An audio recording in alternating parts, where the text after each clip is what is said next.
We're here in sunny Florida for the U.S. media launch of BMW's long-awaited S1000RR. This project actually began 6 years ago in a boardroom. BMW laid out their criteria for going forward with this project. Basically, all the team members were told, if you can't match what our goals are, tell us now and we'll stop this project dead cold. These criteria included performance. Class-leading performance was the goal. Styling, not to be a copycat and look like every other leader bike out there. Pricing was a huge issue. They had to reach their pricing goals or no go. Their financing company was also brought into the fray.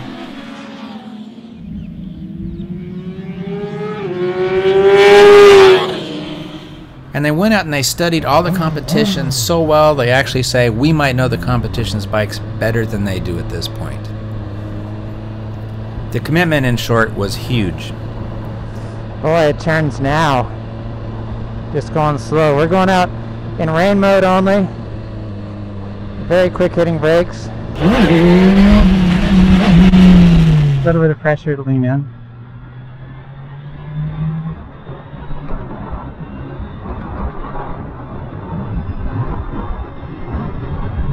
Beautiful day. Good temperature when you're moving. First impression is, doesn't feel like a BMW engine. Little buzz, not much. I should catch the group. I was late getting out. See the lines by our leader up here.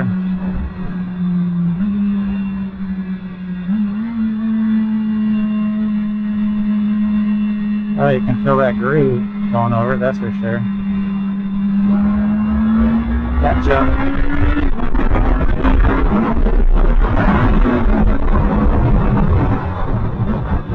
Very hard hitting front brake. It's a now type of thing.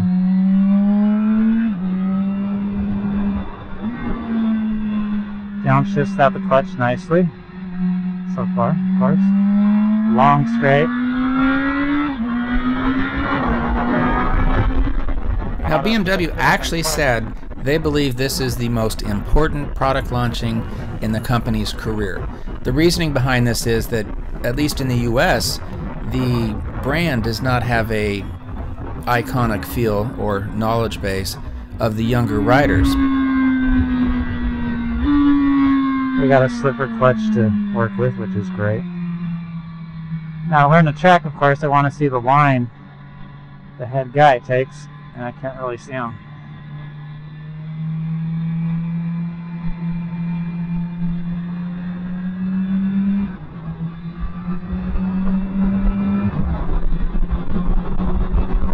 Slightest tingle through the butt.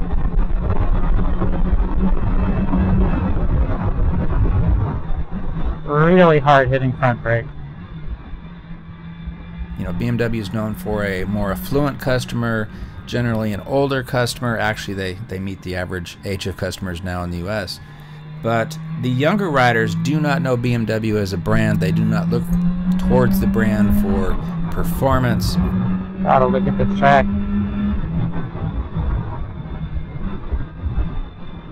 Even at slow speeds here, it's just fine with no clutch downshifting. Upshifting, of course, it has the automatic option.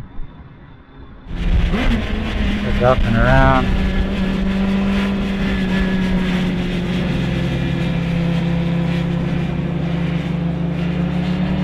Keeps going mid-track.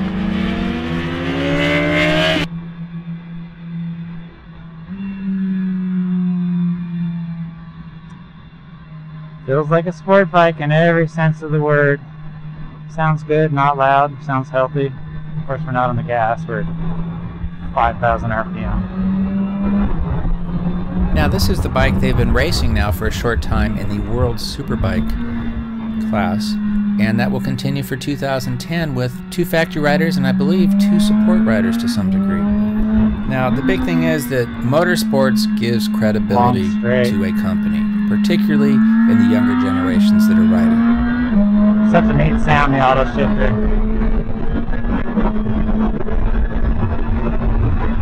A half mile straight.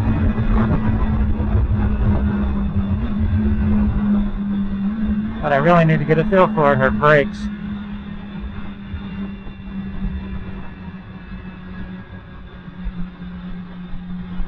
That front brake just grabs now. Until you get used to it, it's going to feel like it wants to pitch you over the front. And of course, in the rain mode and others, we have the anti-lift, so it's not going to allow you to do a stoppie. And it's got the brake to do it, let me tell you. Let's get moving around the bike. Oh god, it's small. Moving around, there's nothing there. Now this bike is one of the longest rumored bikes. Then it was released and shown. Then it was traveled prototypes around the US, shown at different racetracks, at different dealers. Well, we can now tell you the bike is now hitting US shores, going to the dealers. These first bikes are going to people who placed pre-orders for the bike.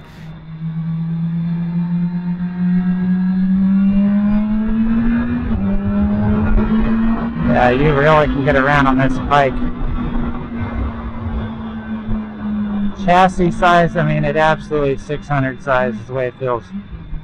Now this bike, quite interestingly, we're told they have put so much testing into this bike, so many laps on racetracks, that they actually could have brought this bike out 1 year ago, but they wanted to make absolutely sure they got everything right, and that's why they waited.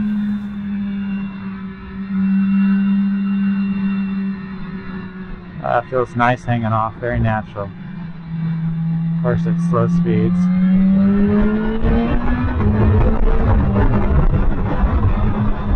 We're down almost 50 horsepower in rain mode. This is to keep it from lighting up the rear tire, pitching you, and the lean angle really kicks in the rain mode. So it detunes everything with your lean angle. Simply stated, what BMW did with this bike is they basically built a race bike or a track performance bike first. Once they were done with that, they wrapped the street bike envelope around that. That was their goal for performance. Full-on performance bike, bring the street in, wrap it around it, secondary. Now the 1000RR is a technological wonder, actually. It actually is the most technology-driven bike of any BMW model out there. A little bit of standing up under the front brake. Not totally neutral. A little bit of lift. The new 1000 comes in 4 different colors, one of which you'll pay a hefty premium of $750 for, and that would be the white model. Now what you'll see on the bikes is the rims are different colors, and 2 bikes come with a polished swing arm. A nice easy track. Now he's telling us exactly where the lines are up there. Hey, gotta watch him and everybody else around. Now the new BMW S1000RR is the second lightest bike in its class, but it is by far the #1 weight to power ratio. So they have hit their goal in that regards. Pricing, basically a little bit more than a Japanese model, but very close, which is one of the absolute key aspects of this bike in BMW's mind. If it was going to be more along the traditional premium pricing for a BMW, they would not have brought this bike out because they knew that simply would not work in this category.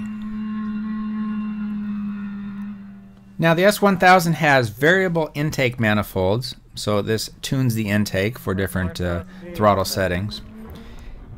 We have 2 exhaust valves. One is in the header, which is most effective because this, in effect, changes the length of the header, which changes your power characteristics as you go through the throttle.